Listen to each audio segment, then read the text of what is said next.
Best of రా talks full పాడ్కాస్ట్లో నుంచి బెస్ట్ పార్ట్స్ అన్నీ ఇక్కడ అవైలబుల్ ఉంటాయి. Do watch it. ఇంకోటి సార్, నేను రీసెంట్గా కపుల్ ఆఫ్ మంత్స్ మార్చిలోనో ఏప్రిల్లోనో చూశాను అనమాట. చాలా అంటే పర్టికులర్ ప్రౌడ్ ఫీలింగ్. ఇది కామినేని హాస్పిటల్ నుంచి కిమ్స్ హాస్పిటల్కి హార్ట్ ట్రాన్స్పోర్టేషన్ అయింది, డోనర్ హార్ట్. అది అసలు జనరల్గా అసలు ఒక డోనర్ హార్ట్ని తీసిన తర్వాత ఇంకొక పర్సన్కి అది పెట్టే వరకు అసలు ప్రాసెస్ ఎలా ఉంటుంది అసలు? అది కూడా మెట్రోలో ట్రావెల్ చేసినట్టుంది అది. ఇప్పుడు మనం బేసిక్గా ఏంటంటే ఈ ఆర్గాన్స్ని తీసినప్పుడు దే ఆర్ అలైవ్. మనం ఈ ఆర్గాన్స్ని ప్రొటెక్ట్ చేయాలి, మళ్ళీ తీసుకెళ్ళి రీప్లేస్మెంట్ చేసేదాకా. ప్రొటెక్ట్ చేయాలంటే మెయిన్గా మన ఆర్గాన్స్ అన్ని ప్రొటెక్ట్ చేయాలి అని అంటే మనకి బ్లడ్ సప్లై వల్లనే ప్రొటెక్ట్ అవుద్ది. రైట్. ఆ బ్లడ్ సప్లైలోని న్యూట్రియంట్స్, ఫుడ్ అన్నీ వస్తాయన్నమాట ప్రతి ఆర్గాన్కి. ఇక్కడ మనం డిస్కనెక్ట్ చేసిన తర్వాత బ్లడ్ సప్లై అంటూ ఏముండదు. దాన్ని ఏం చేస్తామంటే మనం హార్ట్ని కానీ ఏ ఆర్గాన్ అయినా మనం కనుక -డిగ్రీల్లో కనుక ఫ్రీజ్ చేస్తే అప్పుడు అది డ్యామేజ్ కాదు. సో అందుకనే మనం ఎవరైనా ఒకరు చనిపోయే మన మంచు కొండల్లో పడ్డారనుకో, వాళ్ళకి ప్రాణం పోయిందని అనుకుంటాం కానీ ప్రాణం మళ్ళీ తీసుకొస్తే బతుకుతారు. ఈవెన్ టుడే చాలామంది మనకు ఎవరైనా హాస్పిటల్కి వచ్చి ఇమీడియట్గా కార్డియాక్ అరెస్ట్ అయ్యి ఒక 10 minutes ఉంటే వాళ్ళకి బ్రెయిన్కి ఆక్సిజన్ అందకపోతే వాళ్ళ బాడీని అంతా మనం బాగా కూల్ చేస్తాం ఒక 2-3 days. బాగా కూల్ చేసిన తర్వాత ఒక్కోసారి ఏదైతే ఫర్దర్గా డ్యామేజ్ అయిన ఆర్గాన్స్ రికవర్ అయ్యేదానికి ఛాన్స్ ఉంటాయి. అలా చాలామంది రికవర్ అవుతాయి. అందులో ఓకే. ఇప్పుడు మేము చిన్నపిల్లలకి మేము ఫస్ట్ చేసేటప్పుడు, ఇప్పుడంటే ఇంకా అడ్వాన్స్ టెక్నిక్స్ వచ్చాయి. అప్పుడు కూడా బాడీని 18 degrees కూల్ చేసేవాళ్ళం, హార్ట్ని 4 degrees పెట్టేవాళ్ళం. హార్ట్ ఆపరేషన్ చేసేటప్పుడు కూడా హార్ట్ని బ్లడ్ సప్లై లేకుండా చేస్తామన్నమాట.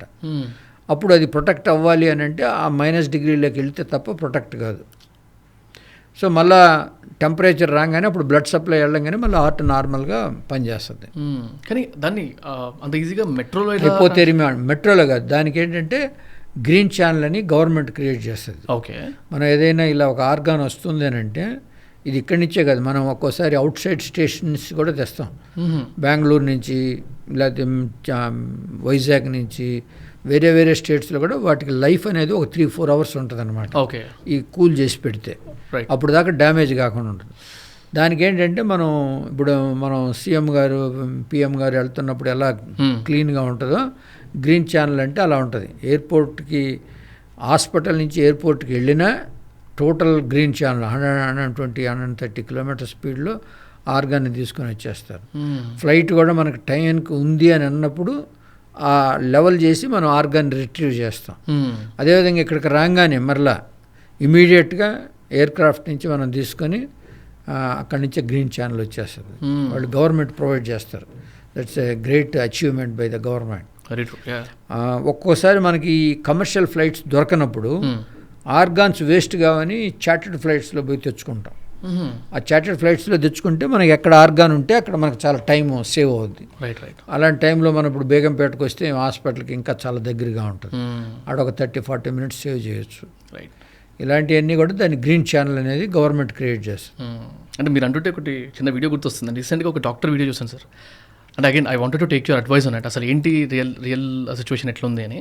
ఆ డాక్టర్ మాట్లాడుతూ మెడికల్ ఆర్ డాక్టర్ ఎంతూజియాస్ట్ ఎవరైతే ఉన్నారో, అంటే చదువుదాం అనుకుంటున్న వాళ్ళకి చిన్న విజ్ఞప్తి, మీరు కష్టపడి MBBS కంప్లీట్ చేసిన తర్వాత గ్రాడ్యుయేషన్ అయిపోగానే మీకు in case if you want to join as a doctor or అంటే మీ MBBS కంప్లీట్ అయిన తర్వాత 30,000 శాలరీ ఉంటుంది, 35,000 శాలరీ ఉంటుంది, తర్వాత 60,000, తర్వాత 70,000 అట్లా పెరుగుతూ ఉంటుంది. అంతేగాని ఎక్కువ ఆశపడి రాకండి అదేదని చెప్పి సంథింగ్ ఈ tries to explain or advise to the youngsters.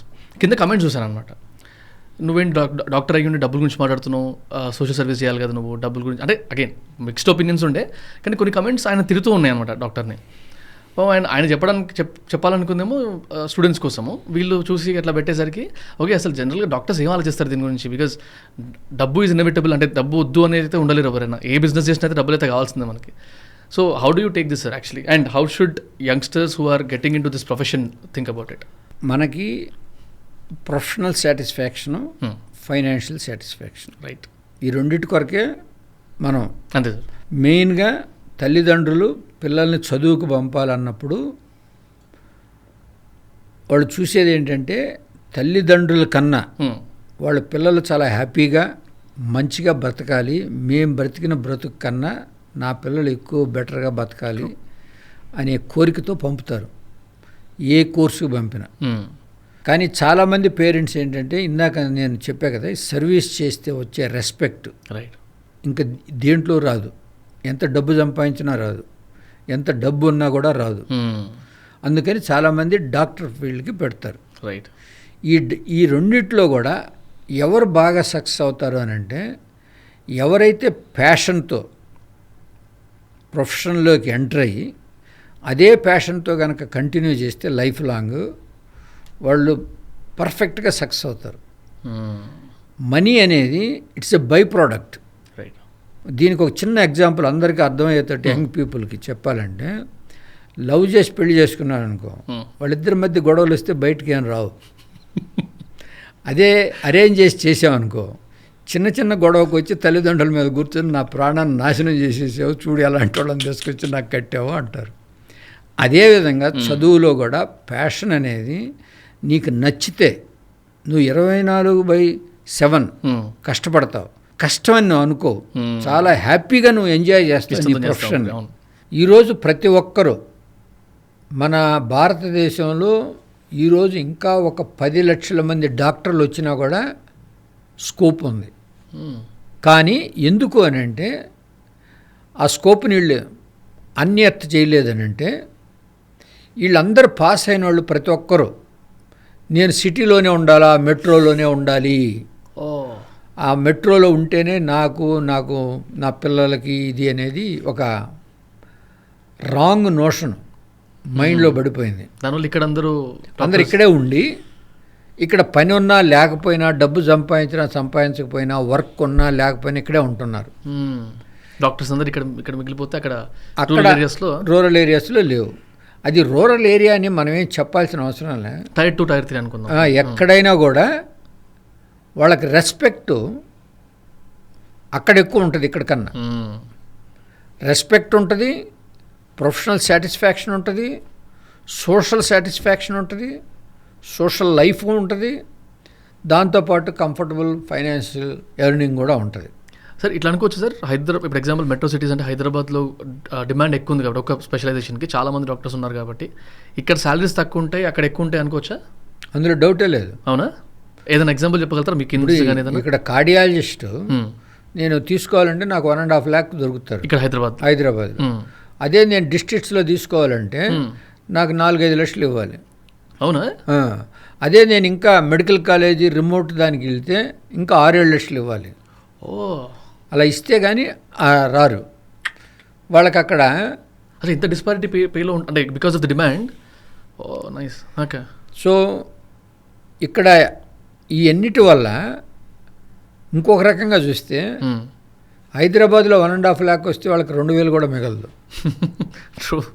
ఖర్చులు చాలా ఎక్కువ. ఇక్కడ స్టాండర్డ్ ఆఫ్ లివింగ్ ఎక్కువ. అదే డిస్ట్రిక్ట్స్లో 5-6 లక్షలు వస్తే 50,000 లక్ష కన్నా ఎక్కువ ఖర్చు ఉండదు. హౌస్ రెంట్ తక్కువ, ఫుడ్ ఖర్చు తక్కువ, అదే కదా, తిరిగేదానికి ప్లేస్ లేదు. ఎక్కడికి పోయినా 2 kilometers, ఇక్కడ ఎక్కడికి ట్రావెల్ చేయాలన్నా 30 kilometers. సో ఇవన్నీ అర్థం చేసుకొని ఇది ఓపెన్ ఫ్యాక్ట్ అన్నప్పుడు డాక్టర్స్కి ఎందుకు ఆ మోటివేషన్ రావట్లేదు అంటారు సార్? అంటే వాట్ ఈస్ యువర్ వ్యూ? అంటే డాక్టర్స్లో ఎవరిని అడిగినా కూడా వాళ్ళు చెప్పే 2 కారణాలు. ఒకటి, మా spouse is not interested. Second, ఎందుకు మీ స్పౌస్ అని అంటే తన గురించి కాకుండా నా పిల్లలకి ఎడ్యుకేషన్ లేదు. సో నేను అందరికి చెప్తుంటా, నువ్వు ఎక్కడ చదివి వచ్చావు, ఇప్పుడు ఎక్కడున్నావు అంటే నువ్వు నీకన్నా బెటర్గా నీ పిల్లల్ని చదివించే కెపాసిటీ కానీ ఇంకా ఎదగగలిగే ఉందా అని అంటే అది లేదు. ఈరోజు స్టాటిస్టిక్స్ తీసుకోండి, ఎడ్యుకేషన్లో పాస్ రేట్ కానీ మంచి ర్యాంక్ కానీ డిస్ట్రిక్ట్స్లో వచ్చినంత అర్బన్ స్టూడెంట్స్కి రావటం లేదు. డిస్ట్రిక్ట్స్లో తాలూకా హెడ్ క్వార్టర్స్లో ఉన్న స్టూడెంట్స్ మీరు పేపర్లో చూస్తుంటారు పాస్ రేటు. ఆ పాస్ రేట్ చూస్తే అక్కడే ఎక్కువ. తర్వాత అక్కడ ఎక్కువ సక్సెస్ రేట్ ఆఫ్ పీపుల్ ప్రొఫెషన్లో షైన్ అయ్యేదానికి ఎక్కువ పర్సంటేజ్ అక్కడి నుంచి. రైట్. తక్కువ పర్సంటేజీ హైదరాబాద్ నుంచి, ఐ మీన్ అర్బన్. రైట్. ఎందుకు అని అంటే వీళ్ళకి డీవియేషన్ చాలా ఎక్కువ ఉంటాయి. తర్వాత వీళ్ళకి నీడ్ లేదు, వీళ్ళకి ఆల్రెడీ ఫైర్ లేదు. అక్కడ వాళ్ళకి నేను ఇది చేయకపోతే నాకు లైఫ్ లేదనే ఒక ఫీలింగ్. అంటే మనందరం ఎక్కడైతే విలేజెస్ నుంచి వచ్చామో వాళ్ళకి అది లేదు. ఆ పర్సంటేజీ అర్బన్లో చాలా తక్కువ, టైర్ 2 టైర్ 3లో చాలా ఎక్కువ. Thanks for watching the clip. Full podcast చూద్దాం అనుకుంటే వాచ్ ఇట్ హియర్.